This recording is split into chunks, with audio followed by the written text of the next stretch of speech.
हैं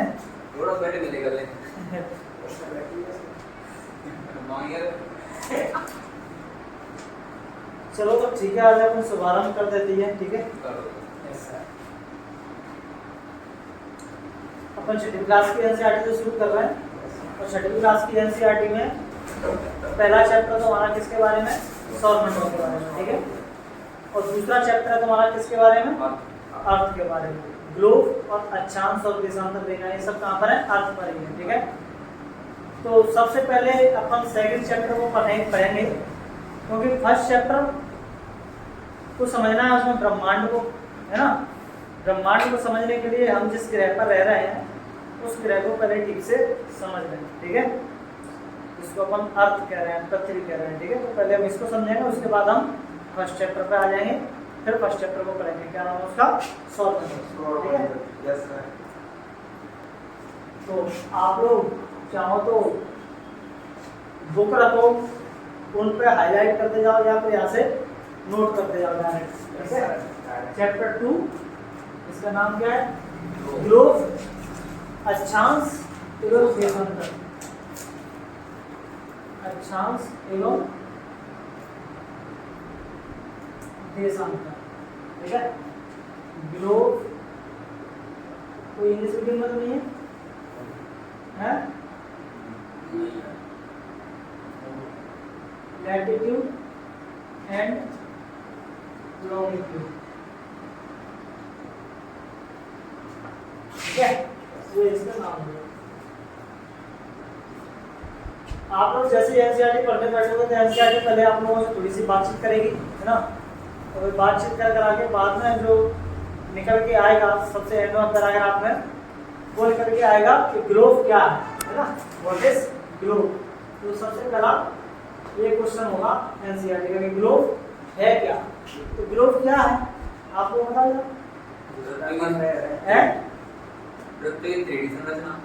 पृथ्वी का नमूना है ना, हाँ, तो वास्तविक नमूना है। कैसा नमूना है, वास्तविक नमूना है। तो ग्लोब पृथ्वी का लघु रूप है। कैसा है, छोटा। बस एक लाइन ये लिख देना, ग्लोब पृथ्वी का लघु रूप है ना। ग्लोब क्या है, लघु रूप में वास्तविक प्रतिरूप है ना। Globe is a true model miniature form of the earth. अगर इंग्लिश मीडियम के कोई बच्चे सुनेंगे तो वो भी लिख लेंगे। तो इसमें एक वर्ड आया क्या, पृथ्वी का लघु। अगर मान लो हम यहाँ पे खड़े हुए हैं, क्या हम बाबा को देख पाते हैं पूरी खड़े हो गए, नहीं देख पाते। अगर जहाँ रह रहे हैं कोई जगह हमें नहीं दिखाई दे रही, इतनी बड़ी पृथ्वी है वो कैसे दिखाई देगी हमें। तो कुछ तो मैकेनिज्म सोचना पड़ेगा, कैसे देखें पृथ्वी को। तो फिर क्या बना दिया गया, एक ग्लोब बना दिया गया जो कि पृथ्वी का कैसा नमूना है, वास्तविक, यानी कि रियल, है ना।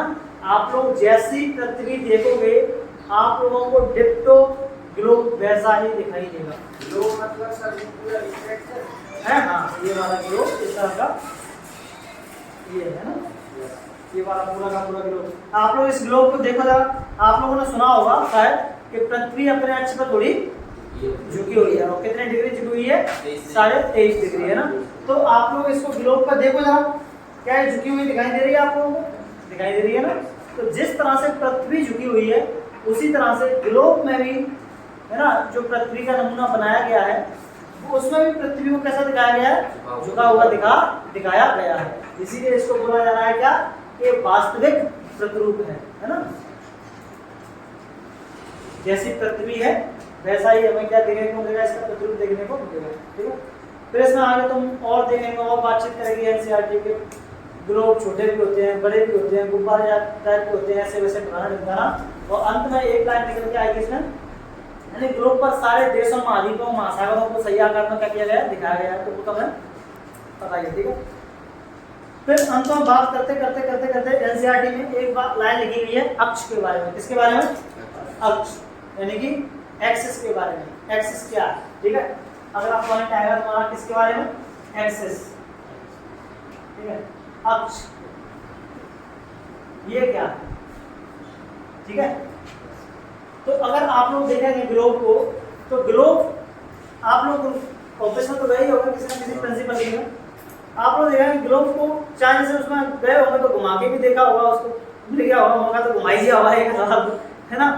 तो वो जिस निडल के सापेक्ष घूमता है उसके चारों तरफ, उसी निडल को हम क्या कहते हैं, अक्ष कहते हैं, ठीक है। तो वो ग्लोब का क्या होता है, अक्ष होता है। अब ग्लोब का अक्ष जैसे मान लो ये तुम्हारी क्या है, पृथ्वी है ना, और ये इसका क्या है, एक्सिस है, और पृथ्वी अपने एक्सिस पर कैसे घूम रही है, इस तरह से घूम रही है ना, और ये अपने इस एक्सिस से कितना डिग्री झुकी हुई है, 23.5 डिग्री, है ना, 23.5 डिग्री ऐसे क्या है, टिल्टेड है। तो अगर ये सुई है तो सुई का एक तो हिस्सा ये वाला है, इसको अपन बोलते हैं नॉर्थ पोल, है ना, नॉर्थ पोल यानी कि उत्तरी ध्रुव, ठीक है, और इसको अपन बोलते हैं क्या, दक्षिणी ध्रुव।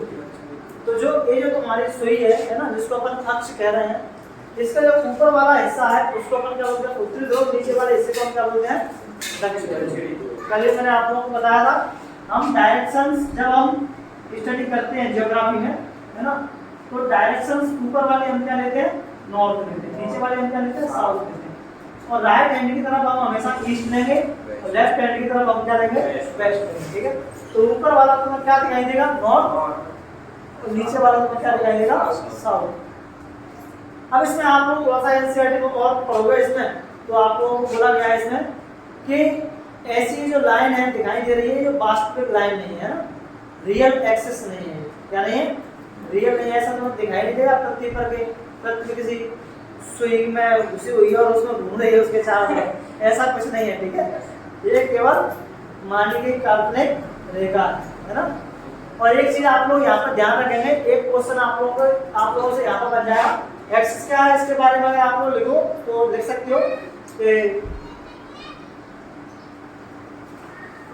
कहते हैं ये तुम्हारा क्या है, एक्सिस है, ये क्या है, एक्सिस, ठीक है। ये तुम्हारा अक्ष चाहोगे इसको भी बना लेना, ठीक है।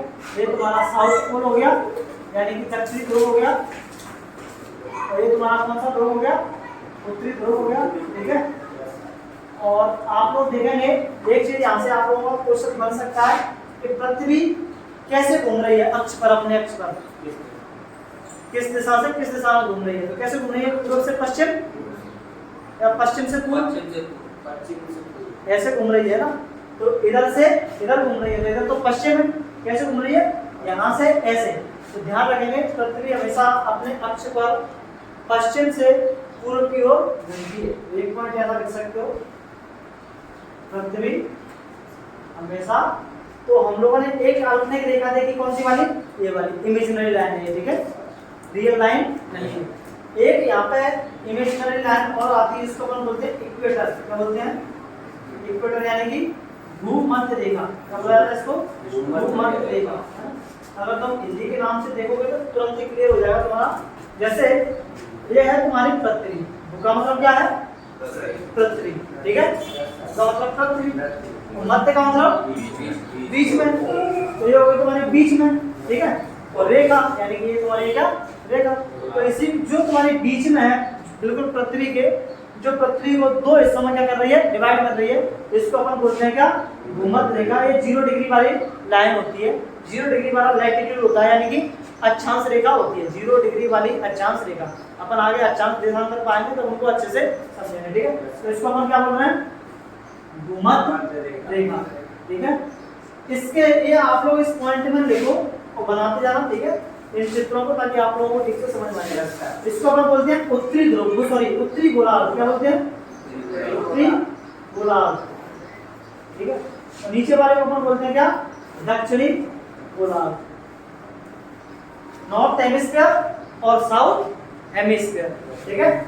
और ये जो लाइन होगी कौन सी होगी तुम्हारी, इक्वेटर। इसी को विषुवत वृत्त भी बोला जाता है, क्या बोला जाता है, विषुवत वृत्त भी इसको बोला जाता है। तो ये चीज ये भी आप लोग याद रखेंगे, ठीक है। तो यहाँ से क्वेश्चन बन सकता है आप लोगों से, तो यहाँ तक आप लोग लिख सकते हो, यह एक काल्पनिक रेखा है, यह एक काल्पनिक रेखा यानी कि इमेजिनरी लाइन है, यह एक काल्पनिक रेखा है जो पृथ्वी को दो हिस्सों में क्या करती है, डिवाइड करती है यानी कि बांटती है। ठीक है, ऐसा तो नहीं लग रहा सर क्या पढ़ा रहे हो तो आता है आता ही होगा, कितनी तैयारी कर रहे हैं तो इतना तो पता ही होगा। ठीक है, हाँ, लेकिन कुछ चीजें तो ऐसी मिलेंगी जो बिल्कुल नहीं हो, ठीक है, जो आप लोगों को नहीं पता हो।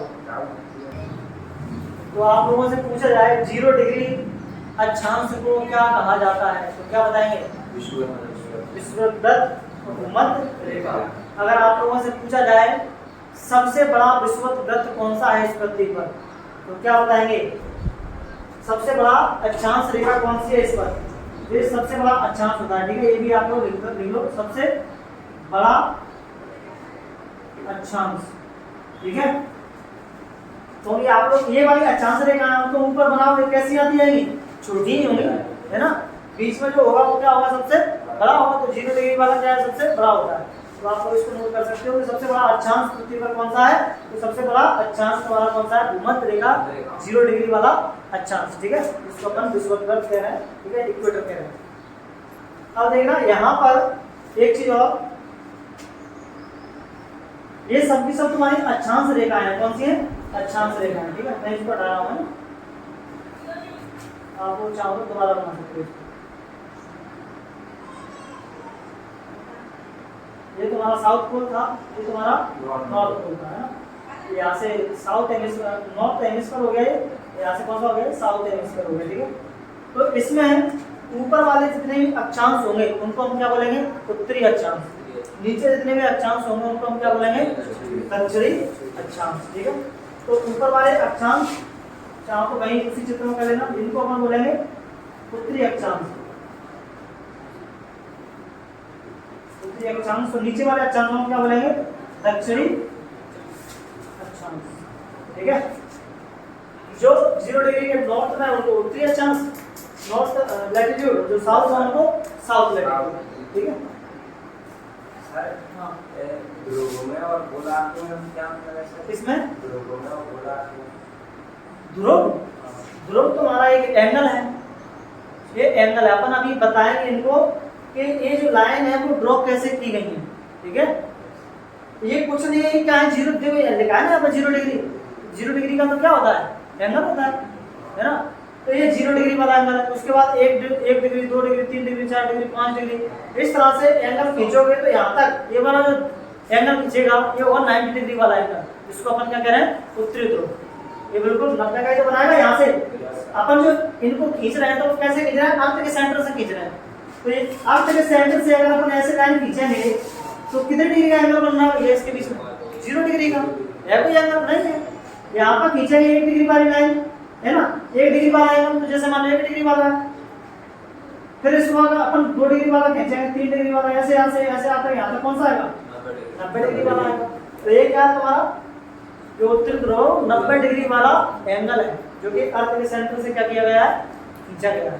ठीक है, अभी आप लोगों को समझ में आ जाएगी, चैप्टर खत्म होने दो पूरा, फिर भी आप लोगों को डाउट है तो पूछते रहा करो, पूछिए। ठीक है, अब अपन इसमें आगे पढ़ने वाले हैं क्या? अच्छा, आप लोग मेरे को ये बताओ, मैं लिख दूं यहाँ पे 30 डिग्री अक्षांश लिख दूं या कुछ भी लिख दूं। ठीक है, अपन जब लिखेंगे ना अक्षांश, देखो 0 से लेकर के 90 तक के अक्षांश इधर भी होंगे, 0 से लेकर 90 तक इधर भी होंगे।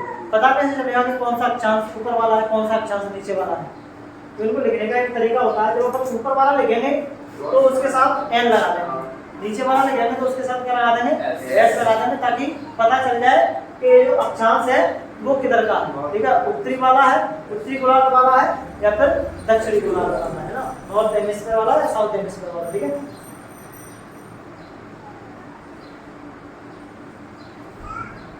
इसमें कुछ देशों के नाम लिख दिए गए। महाराष्ट्र में चंद्रपुर का एवं ब्राजील में बेलो हॉरिजॉन दोनों एक ही अक्षांश 20 डिग्री अक्षांश पर स्थित है ना। हाँ, जैसे मान लो अपने महाराष्ट्र का एक शहर है, अपने महाराष्ट्र का एक शहर है जिसका नाम है चंद्रपुर, है ना, और ब्राजील का एक शहर है जिसका नाम है हॉरिजॉन्टे, और दोनों ही 20 डिग्री अक्षांश पर पड़ते हैं। दोनों कहाँ पर पड़ते हैं? 20 डिग्री अक्षांश पर। अब कैसे पता करेंगे? अगर तुमने तो कह दिया कि 20 डिग्री अक्षांश पर आ जाओ, है ना, मेरे लोकेशन कहाँ है? 20 डिग्री अक्षांश पर, पता चले कि साउथ में चला गया, पता ही नहीं है कि साउथ में जाना है कि नॉर्थ में जाना है, तो बताना पड़ेगा कि 20 डिग्री साउथ में आना है कि नॉर्थ में आना है ना, पहचान के लिए जरूरी होता है, ठीक है, बताने के लिए। तो एनसीईआरटी कितने अच्छे से सारी चीजें इसमें बता रही होती है।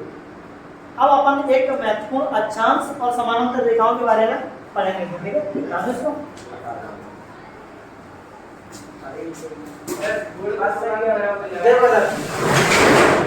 तो ये कुछ इम्पोर्टेंट क्या है तुम्हारे अक्षांश रेखाएं हैं, ठीक है। इसके बारे में अपन लोगों ने देख लिया कि 0 डिग्री अक्षांश है, जिसको अपन क्या कह रहे हैं? विषुवत कह रहे हैं, भूमध्य रेखा कह रहे हैं, ठीक है। और इस पूरे क्षेत्र का यहाँ से 0 डिग्री से 23 डिग्री तक, और 0 डिग्री से नीचे 23 डिग्री साउथ और 23 डिग्री नॉर्थ तक, यहाँ पे अपन लोग देखते हैं कि दिन भर सूर्य सीधा चमकता है। मतलब जितने भी इस क्षेत्र में जितने भी देश पड़ते हैं उन देशों में कम से कम 2 बार सूर्य उनके हेड पर क्या चमकता? सीधा। और सूर्य अपन देखेंगे तो यहाँ से इससे ऊपर जाएगा इस तरह से, और फिर पर कहाँ पाएगा? इस तरह से नीचे आएगा, फिर यहाँ से क्या हो जाएगा? यहाँ पे लौट जाएगा। तो सूर्य यहाँ से ऊपर जाता ही नहीं है। इन दोनों से 23 डिग्री नॉर्थ से लेकर के 23 डिग्री साउथ तक ही सूर्य क्या होता रहता है। अब इस क्षेत्र में सूर्य रह रहा है, जिस क्षेत्र में गर्मी होगी कि नहीं होगी? बहुत ज्यादा गर्मी होगी। तो उस बहुत ज्यादा गर्मी होने के कारण इसका नाम रख दिया क्या? उष्ण कटिबंध, यानी कि टॉरेड जोन, क्योंकि यहाँ पे क्या होती है? बहुत ज्यादा गर्मी हमें देखने को मिलती है, ठीक है। और इसके और भी दूसरे नाम है, लेकिन अपन आगे इसको पढ़ेंगे, ठीक है। अब इतना एनसीईआरटी में दिया अपन उतना ही पढ़ रहे हैं। उसके बाद अपन लोग इस पर जाएंगे, यहाँ से ऊपर जाएंगे। अब देखो ऊपर जाएंगे तो अगर अपन मान लो यहाँ पे अपन टॉर्च रखते हैं या कुछ भी रखते हैं सूर्य का जैसा मान के,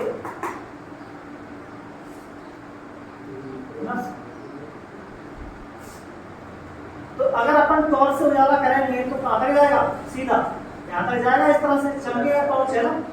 अगर यहाँ से अपन टॉर्च की रोशनी, तो ऐसा तो नहीं है टॉर्च की रोशनी यहाँ नहीं पहुंचेगी यहाँ पे, लेकिन कैसे पहुंचेगी? तिरछी, देखो तिरछी जा रही है ना। अगर कोई रेखा है, कोई सूर्य की किरण सीधी किसी के ऊपर गिर रही है और तिरछी गिर रही है, तो गर्मी कहाँ पर ज्यादा होगी? यहाँ पर सीधी गिर रही है, तो यहाँ पर इनका इतना ज्यादा इम्पैक्ट नहीं होगा, यानी कि यहाँ पर ये मौसम कैसे हो जाएंगे? ठंडे हो जाएंगे। ये वाले क्षेत्र कैसे हो जाएंगे? ठंडे हो जाएंगे, लेकिन इतने भी ठंडे नहीं होंगे, तो बहुत ही ठंडे हो जाएंगे, ठीक है। लेकिन काम चलाने में ये है कि यहाँ से तो बहुत ज्यादा इनकी तुलना में ठंडे होंगे। जैसे इस क्षेत्र में आप लोगों को देखेंगे, ब्रिटेन वगैरह देखेंगे, यहीं पे ठीक है, रसिया, ब्रिटेन, रसिया का आधा इलाका है ना, और यूरोप आप देखेंगे तो इसी एरिया में आप लोगों को देखने के लिए मिलेगा, ठीक है।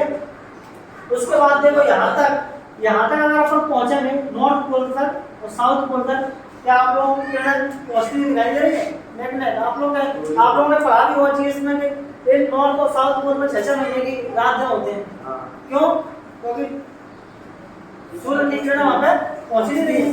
रात दिन का कॉन्सेप्ट कैसे होता है वहां पर अपन जब ऋतु में पढ़ेंगे तब अपन समझेंगे ना, क्योंकि पृथ्वी झुकी हुई है, इस तरह से झुकी हुई है, तो एक साइड एक जब सूर्य इधर की ओर है, मान लो इधर की ओर शिफ्ट करके ऊपर की ओर, है ना, ऐसे झुकी हुई है, तो एक तरफ तो लाइट पहुंचेगी और एक तरफ लाइट नहीं पहुंचेगी। अब जिस तरफ लाइट पहुंच रही है उस तरफ तो क्या होगी? दिन होगा। जिस तरफ नहीं पहुंच रही है वहां पे क्या होगी? रात होगी, है ना। और सूर्य को एक पूरा चक्कर लगाने में 6 महीने का टाइम लग जाता है, यहाँ से यहाँ तक पहुंचने में पूरा 12 महीने का टाइम लग जाता है। 6 महीने ऊपर मूव करता है और 6 महीने फिर नीचे आने में उसको टाइम लगता है, पूरा 1 साल। तो जब ऊपर की ओर मूव कर रहा है यानी कि इधर की ओर गर्मी होगी, इधर की ओर गर्मी होगी, यानी कि इधर की ओर दिन रहेगा 6 महीने, और इधर की ओर इस पोल में क्या हो जाएगी? नाइट हो जाएगी। और जब सूर्य इधर की ओर मूव करेगा तो इस पोल में तुम्हारी क्या हो जाएगी? दिन रहेगा, यानी कि थोड़ा बहुत सूर्य की किरणें यहाँ पे दिखेंगी, यानी कि दिन रहेगा। तो ऊपर वाले पोल पर तुम्हारी क्या रहेगी? रात रहेगी 6 महीने की, ठीक है। तो 6 महीने यहाँ पर दिन और 6 महीने यहाँ पर क्या होते हैं? तो आदत पड़ जाती है भाई उनको।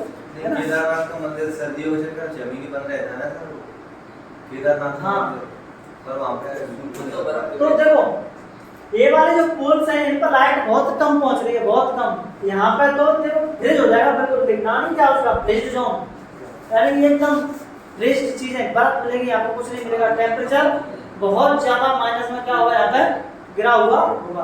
तो टेम्परेचर के हिसाब से हमने इनको क्या कर दिया है, डिवाइड कर दिया है सारे क्षेत्रों को। तो आप लोग याद रखेंगे, ठीक है, ये वाला क्षेत्र है ना, ये वाला क्षेत्र, ये वाला क्षेत्र टेम्परेट जोन बोलते हैं, ठीक है, अलग अलग टेम्परेचर के हिसाब 12 महीने में सर एक चक्कर लगाता है, तो सर ये देरी ऐसे आज तो सूरज होता है, सूर्योदय होता है, कैसे वो दिन रात का कॉन्सेप्ट है। 24 दिन में पृथ्वी 24 घंटे में पृथ्वी घूम जाती है, एक चक्कर लगा देती है अपने अक्ष पर, है ना। तो वो दिन रात का कॉन्सेप्ट अलग है। पृथ्वी दो गति कर रही है, दो गतियां होती हैं। एक गति से उसके दिन रात होते हैं और एक गति से उसका क्या होते हैं, मौसम ऋतुओं में परिवर्तन होता है ना। अपन आगे पढ़ेंगे, टेंशन मत लो, वो चीजें भागी नहीं जा रहे, आगे आएंगी सारी चीजें, ठीक है। पर थोड़ी सी में आएंगी एक तरफ से। अब इसमें जो अगला टॉपिक है तुम्हारा, वो है तुम्हारा क्या, देशांतर क्या है, व्हाट इज लॉन्गिट्यूड, है ना। अक्षांश के बारे में तो ये कहानी, ठीक है, जो इस तरह के रेखा है लेटी हुई, उनको अपन क्या बोल रहे हैं, अक्षांश रेखा, ठीक है। इन दो अक्षांशों की रेखाओं के बीच में दूरी कितनी होती है पता है क्या आपको, नहीं पता?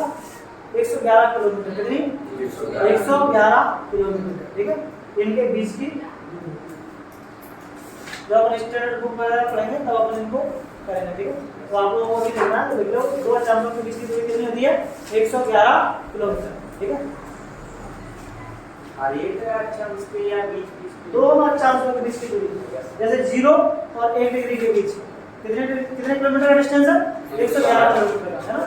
इस तरह से 111 किलोमीटर की दूरी पर ये अक्षांश क्या किए गए हैं, ड्रॉ किए गए हैं ग्लोब पर। 1 डिग्री दिखाता है तुम्हें कितना, 111 किलोमीटर। मैंने आप लोगों को कल बताया था कि इन अक्षांश रेखाओं की और देशांतर रेखाओं की जरूरत क्या है, ठीक है। किसी भी पृथ्वी पर किसी भी जगह की लोकेशन, मतलब किसी भी लोकेशन का पता करने के लिए हमें किसकी जरूरत पड़ती है, अक्षांश और देशांतर रेखाओं की जरूरत पड़ती है। दो बिंदुओं का हमारे पास होना बहुत जरूरी है, तब हम जाकर के उनकी स्थिति क्या कर पाएंगे, बता पाएंगे।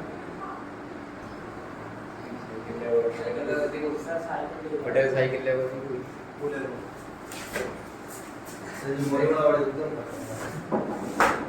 ऊपर कर देंगे।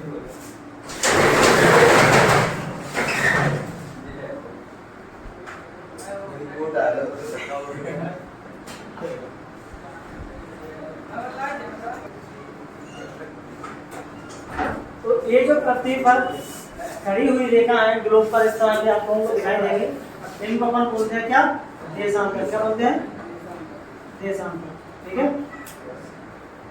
यानी कि लॉन्गिट्यूड, ठीक है।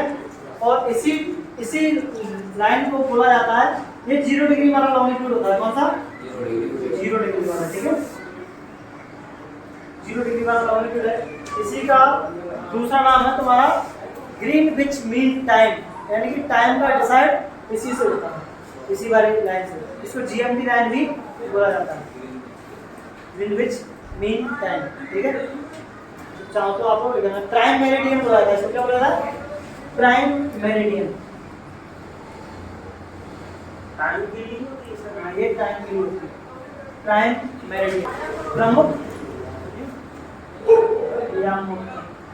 यामों तक तू कह रहा था, अभी क्या है सर, ये जो खड़ी हुई रेखा है ना, ये क्या है, यामों तक। इसका एक नाम और भी है शायद, इसमें रहने वाले ये तुम्हारे क्या है सर, के सब देशांतर है, ठीक है। इनका टेम्परेचर से कोई संबंध नहीं है, इनका संबंध किससे है, समय से, है ना। यहाँ पर एक ये 0 डिग्री वाले को अच्छे से याद रखो। यहाँ से एक जो अचानक एक देशांतर को अगर सूर्य पार कर रहा है, एक देशांतर को सूर्य को पार करने में लगभग 1 घंटे का समय लगता है, कितने का, 1 घंटे का। यानी कि अभी यहाँ पर है, कोई देश यहाँ पर है, तो इसका मतलब वो कितने घंटे आगे, 1 घंटे आगे। इधर वाले देशों के लिए समय को जोड़ते हैं, उधर वाले देशों के लिए समय को 1 घंटा क्या कर देते हैं, कम कर देते हैं। ठीक है, वो अपन कल पढ़ेंगे इसको। अक्षांश और देशांतर इनसे समय को कैसे कैलकुलेट करते हैं, ठीक है। इनकी बीच की दूरी कितनी है? हैं? दूरी कितनी है इनकी बीच की? इनके पीछे की कोई फिक्स दूरी आप लोगों को दिख रही है? समय की फिक्स दूरी दिख रही है आप लोगों को? नहीं ना, वहां पर वो लगभग सीधे सीधे थे, है ना। यहाँ पर तो ये कैसे ऐसे रिलेटेड है, यहाँ पर दूरी ज्यादा होगी और दूरी इधर क्या होती जा रही है, कम होती जा रही है, यानी कि फिक्स दूरी इसकी नहीं है। तो आप लोगों से पूछा जा सकता है क्वेश्चन, क्या दो अक्षांशों के बीच की दूरी फिक्स होती है? तो हाँ होती है। लेकिन क्या दो देशांतरों के बीच की दूरी फिक्स होती है? नहीं होती है, ठीक है। इनके बीच की दूरी कम ज्यादा होती है, सबसे ज्यादा बीच में होती है। उसके ऊपर नीचे आने पर ध्रुवों की तरफ, देखो ऐसे बोला जाएगा, ध्रुवों की तरफ बढ़ने पर दो देशांतरों के बीच की दूरी बढ़ती है। तो क्या ऐसे ही है? नहीं है, गलत है। ध्रुवों की तरफ जाएंगे तो दो देशांतरों के बीच की दूरी क्या होती जाएगी? कम होती जाएगी, ठीक है। उसमें भी कम होती है, थोड़ी सी ज्यादा नहीं, किसमें? अक्षांशों में, लेकिन उसको इतना माना नहीं जाता, ठीक है। तो वहाँ पर लगभग 111 किलोमीटर ही माना जाता है। कम होती है वहाँ पर भी, थोड़ी बहुत ऊपर जाएंगे थोड़ी बहुत कम देखने को मिलती है, लेकिन उसको इग्नोर किया जाता है। लगभग बराबर ही मान के अपन उसमें क्या करते हैं, चलते हैं, ठीक है। तो कल अपने इस चैप्टर को एंड करते हैं, ठीक है।